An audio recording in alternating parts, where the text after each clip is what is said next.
جیسا کہ آپ لوگ جانتے ہیں پہلا عشرہ جو کہ رمضان مبارک کا گزر گیا، اب دوسرا عشرہ داخل ہو چکا ہے۔ پہلے عشرے کے اندر ہم نے روح رمضان ٹرانسمیشن کا آغاز کیا۔ اللہ پاک کے کرم و فضل سے لوگوں کا کافی اچھا رسپانس آیا، لوگوں نے کافی ویڈیو ہماری دیکھی۔ بیانات کچھ غفلتوں کی وجہ سے ڈل نہیں سکے تو ان بیانات کو بھی ہم مکمل کر دیں گے۔ اب ہم نے دوسرے عشرے کے اندر بھی روح رمضان کو ٹرانسمیشن کو ساتھ لے کر چلتے ہیں، اور ساتھ ہی ہم نے تعلیم کا حصہ بھی مقرر کر دیا ہے۔ انشاءاللہ ہر روز سحری کی نماز کے بعد فجر کی 12 بجے سے پہلے یہ بیان یہ تعلیم اپلوڈ ہو جائے کرے گی۔ جو ہمارے دوست احباب ہیں آج کل کورونا وائرس کے ایشو کی وجہ سے کیونکہ مساجد میں تعلیم بھی نہیں ہو رہی، یہ ہمارے لیے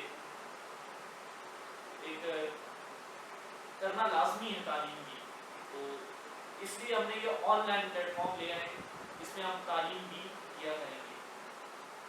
تو چلتے ہیں ویڈیو کی طرف۔ قائد صحابہ رضی اللہ تعالی عنہ، حضور اکرم صلی اللہ علیہ وسلم کا تمام رات نماز پڑھنا۔ ایک شخص نے حضرت عائشہ رضی اللہ تعالی عنہ سے دریافت کیا کہ حضور اکرم صلی اللہ علیہ وسلم کی کوئی عجیب بات جو آپ نے دیکھی ہو وہ سنا دیں۔ حضرت عائشہ رضی اللہ تعالی عنہ نے فرمایا حضور اکرم صلی اللہ علیہ وسلم کی کون سی بات عجیب نہ تھی، ہر بات عجیب ہی تھی۔ ایک دن رات کو تشریف لائے اور میرے پاس لیٹ گئے، پھر فرمانے لگے چھوڑو میں تو اپنے رب کی عبادت کروں، یہ فرما کر نماز کے لیے کھڑے ہو گئے اور رونا شروع کیا، یہاں تک کہ آنسو سینے مبارک تک بہنے لگے۔ پھر رکوع فرمایا، اس میں بھی اسی طرح روتے رہے، پھر سجدہ کیا، اس میں بھی اسی طرح روتے رہے، پھر سجدے سے اٹھے، اس میں بھی اسی طرح روتے رہے، یہاں تک کہ حضرت بلال رضی اللہ تعالی عنہ نے آ کر صبح کی نماز کے لیے آواز دی۔ میں نے عرض کیا یا رسول اللہ صلی اللہ علیہ وسلم آپ اتنا روئے، حالانکہ آپ معصوم ہیں، اگلے پچھلے سب گناہوں کی اگر بالفرض ہوں بھی تو مغفرت کا وعدہ اللہ تعالیٰ نے فرما رکھا ہے۔ آپ نے ارشاد فرمایا کہ میں پھر شکر گزار نہ بنوں؟ اس کے بعد ارشاد فرمایا میں ایسا کیوں نہ کرتا، حالانکہ آج مجھ پر یہ آیات نازل ہوئی، ان فی خلق السماوات والارض، آل عمران کہ یہ آخری رکوع، یہ مجدہ روایت میں آیا ہے کہ حضور اکرم صلی اللہ علیہ وسلم رات کو اس قدر لمبی نماز پڑھا کرتے تھے کہ کھڑے کھڑے پاؤں پر ورم آ گئے تھے۔ لوگوں نے عرض کیا یا رسول اللہ آپ اتنی مشقت اٹھاتے ہیں، حالانکہ آپ صلی اللہ علیہ وسلم بخشے بخشائے ہیں۔ آپ نے ارشاد فرمایا کہ میں شکر گزار نہ بنوں؟ بس میرے بھائی دوستوں، جس طرح حضور اکرم صلی اللہ علیہ وسلم تمام رات کھڑے ہو کر نماز پڑھا کرتے تھے، اپنی رکعتوں کو لمبی کیا کرتے تھے، ہم اس طرح نہیں پڑھ سکتے مگر کچھ پڑھنے کی کوشش تو کر سکتے ہیں۔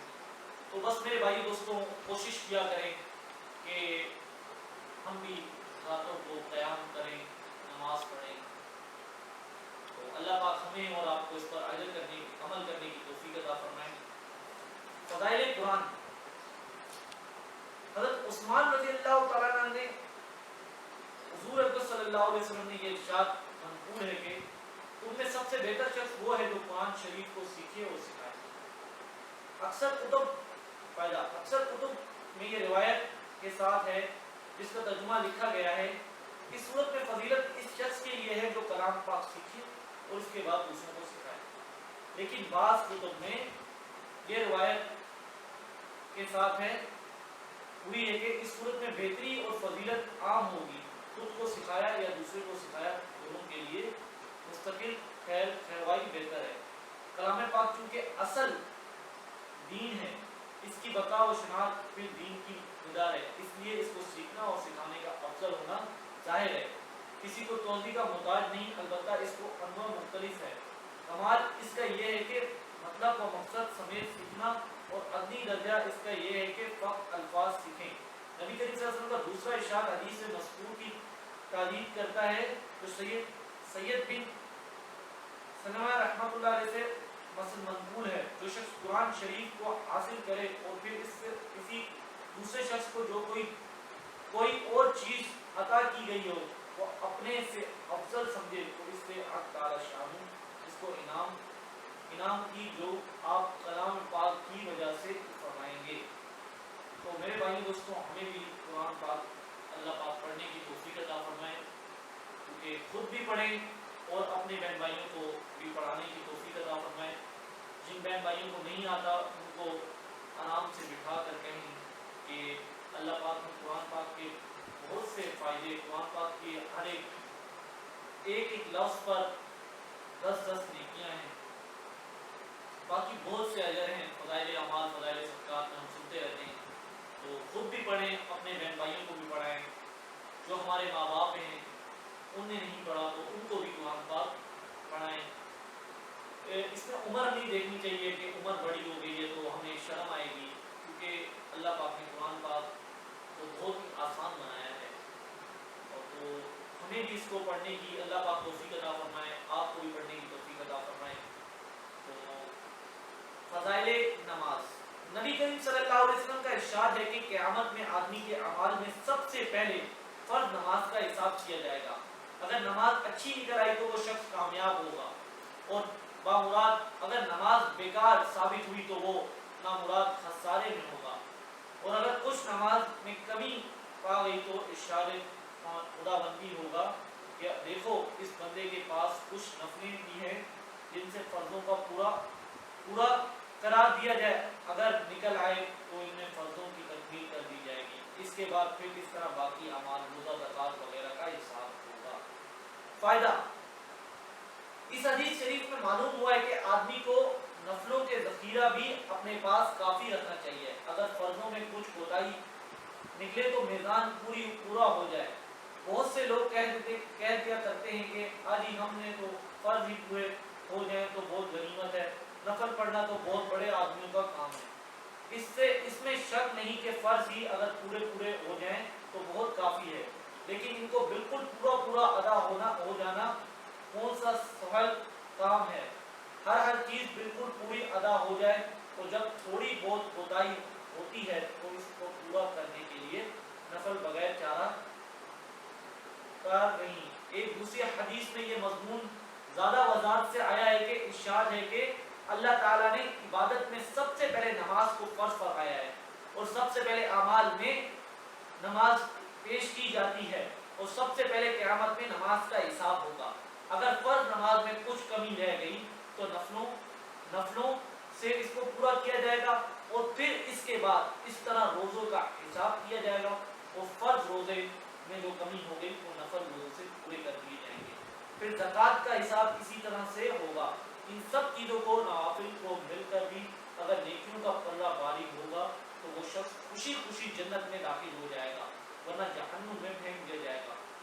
خود نبی کریم صلی اللہ علیہ وسلم کا معمول یہ تھا کہ جو شخص مسلمان ہوتا، اللہ پاک ہمیں بھی نماز پڑھنے کی توفیق عطا فرمائے اور ہمیں سنتیں بھی پڑھنے کی توفیق عطا فرمائے، کیونکہ یہ قیامت کے دن نامہ اعمال میں میزان میں تولی جائیں گی۔ اگر ہماری فرض نمازوں میں کمی رہ گئی تو یہ ہماری جو ہم نے پڑھی ہوں گی، سنتیں پڑھی ہوں گی، یہ ہمارے لیے فرض کے برابر ہوں گی۔ اسی طرح زکوٰۃ بھی ہے، اسی طرح روزے بھی ہیں جو کہ نفلی روزے فرض کو پورے کر دیے جائیں گے۔ تو فضائل ذکر، نبی کریم صلی اللہ علیہ وسلم کا ارشاد ہے کہ اللہ کا ذکر سے بڑھ کر کسی آدمی کو کوئی عمل عذاب قبر سے زیادہ نجات دلانے والا نہیں ہے۔ فائدہ، عذاب قبر کتنا سخت چیز ہے اس سے وہی لوگ واقف ہیں جن کا سامنا وہ حدیث میں ہے جو عذاب قبر کے بارے میں وارد ہوئی ہے۔ حضرت عثمان رضی اللہ تعالیٰ نے جب کسی قبر پر تشریف لے جاتے تو اس قدر رویا کرتے کہ داڑھی مبارک تر ہو جاتی۔ کسی نے پوچھا کہ آپ جنت کے دوزخ کے ذکر سے ایسے نہیں روتے جیسے کہ قبر کے سامنے آ جانے سے روتے ہیں۔ آپ نے ارشاد فرمایا کہ قبر آخرت کی منزلوں میں سے سب سے پہلی منزل ہے، جو شخص اس سے نجات پا لے گا اس کے بعد سب منزلیں اس پر سہل ہو جاتی ہیں، جو اس سے نجات نہ پانے کے بعد سزا لے گا دشواری ہو جاتی ہے۔ پھر آپ نے حضور اکرم صلی اللہ علیہ وسلم کا پاک ارشاد سنایا. حضور اکرم صلی اللہ علیہ وسلم یہ ارشاد فرماتے تھے کہ میں نے کوئی منظر قبر سے زیادہ گھبراہٹ والا نہیں دیکھا. حضرت عائشہ رضی اللہ عنہا فرماتی ہیں کہ حضور اکرم صلی اللہ علیہ وسلم ہر نماز کے بعد عذاب قبر سے پناہ مانگتے تھے. حضرت رضی اللہ عنہ ارشاد فرماتے ہیں کہ حضور اکرم صلی اللہ علیہ وسلم ارشاد فرمائے کہ مجھے اندیشہ ہے کہ تم ڈر و خوف کی وجہ سے مردوں کو دفن کرنا چھوڑ دو گے، ورنہ میں اس کی دعا کرتا کہ اللہ جل شانہ تمہیں بھی عذاب قبر سنا دیں. آدمیوں اور جنات کے سوا اور جاندار عذاب قبر کو سنتے ہیں. ایک حدیث میں آیا ہے کہ نبی کریم صلی اللہ علیہ وسلم ایک مرتبہ سفر میں تشریف لے جا رہے تھے تو حضور صلی اللہ علیہ وسلم کی اونٹنی بھڑکنے لگی. کسی نے پوچھا حضور صلی اللہ علیہ وسلم نے ارشاد کیا اونٹنی کو کیا ہوا ہے؟ حضور صلی اللہ علیہ وسلم نے ارشاد فرمایا کہ ایک آدمی کو قبر کے عذاب ہو رہا ہے، اس کی آواز سے بھڑکنے لگی. ایک مرتبہ نبی کریم صلی اللہ علیہ وسلم مسجد میں تشریف لے گئے، چند آدمیوں کو دیکھا کلکلا اور ہنس رہے تھے. حضور صلی اللہ علیہ وسلم نے ارشاد فرمایا اگر موت کو اکثر یاد کیا کرو تو تم بات نہ ہو. کوئی دن قبر پر ایسا نہیں گزرتا جس میں وہ یہ اعلان نہیں کرتی کہ غربت کا گڑھا ہوں، تنہائی کا گھر ہوں، کیڑوں اور جانوروں کا گھر ہوں. جب کوئی مومن کامل ایمان والا دفن ہوتا ہے تو قبر اس سے کہتی ہے تیرا آنا مبارک ہو، تو نے بہت ہی اچھا کیا کہ آ گیا. جنتی لوگ میری پشت پر یعنی زمین پر چلتے تھے تو ان میں سب سے مجھے محبوب تھا. آج تو میرے سپرد ہوا ہے تو میرا حسن سلوک بھی دیکھے گا. اس کے بعد وہ اس قدر وسیع ہو جاتی ہے کہ منتہا نظر تک کھل جاتی ہے اور جنت ایک دروازہ اس میں کھل جاتا ہے اور جس سے وہاں کی ہوائیں اور خوشبو وغیرہ آتی رہتی ہے. اور جب کافر یہاں فجر دفن کیا جاتا ہے قبر کہتی ہے تیرا آنا منحوس ہو اور نہ مبارک ہے، یہ ضرورت تھی تیرے آنے کی. جتنے آدمی میری پشت پر چلتے تھے سب میں زیادہ بغض مجھے تجھ سے تھا. آج تو میرے حوالے ہوا ہے، تو میرے معاملہ بھی دیکھے گا. اس کے بعد اس کو اس قدر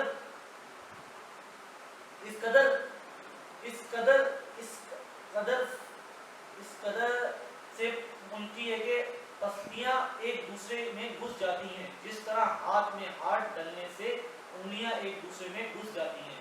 اس کے بعد نو یعنی نو اثر کا مثبت ہو جاتا ہے تو اس کے نشتا رہتا ہے.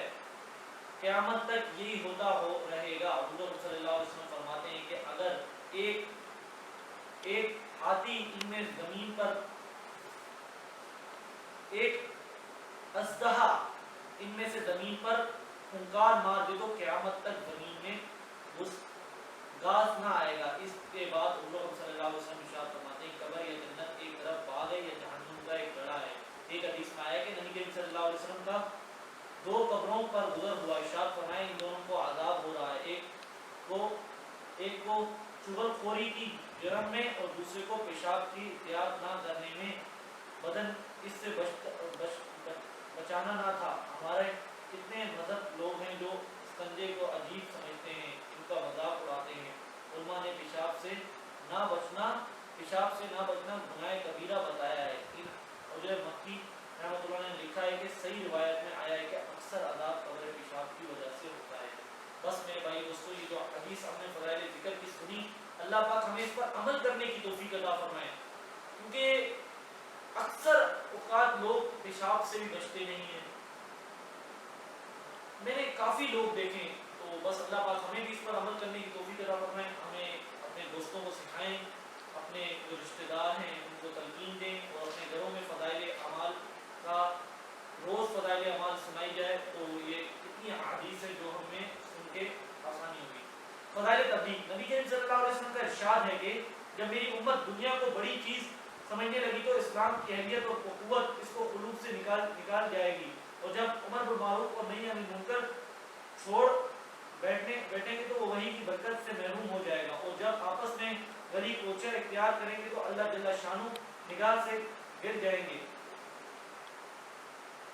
اے وہی آئین قوم ترکی اسلام کو مسلمین کے لیے ہر شخص کوشاں ہے، لیکن جو اسباب اس کے لیے اختیار کی جا رہے ہیں وہ قدر کی طرف سے لے جانے والے ہیں. در حقیقت تم نے رسول صلی اللہ علیہ وسلم کو سچا رسول سمجھا، ان کی تعلیم کو سچی تعلیم سمجھا، اور تو پھر کیا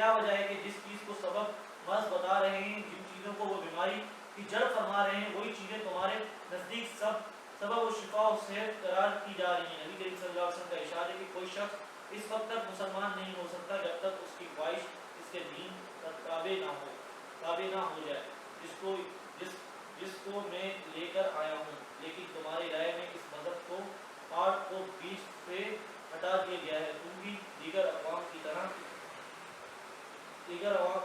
طرح ترقی کر سکیں۔ اللہ جل شانہ کا ارشاد ہے کہ جو شخص آخرت کی کھیتی کا طالب ہو اس کو کھیتی میں ترقی دے گا، اور جو دنیا کی کھیتی کا طالب ہو ہم اس کو کچھ دنیا دیں گے اور آخرت میں اس کو کچھ حصہ نہیں۔ حدیث میں آیا ہے کہ جو مسلمان آخرت کو اپنے نصیب العین بنا لیتا ہے، اللہ جل شانہ اس کے دل کو غنی فرما دیتے ہیں، اور دنیا ذلیل ہو کر اس کے پاس آتی ہے۔ جو شخص دنیا کو اپنا نصب العین قرار دیتا ہے پریشانیوں میں مبتلا ہو جاتا ہے، اور دنیا اور جتنا حصہ مقدار ہو چکا ہے اس سے زیادہ ملتا ہی نہیں۔ بس میرے بھائی اس کو اللہ پاک نے جو ہمارے حصے میں رکھا ہے ہمیں وہ ملنا ہے، کسی تعلیم کو سنا کریں۔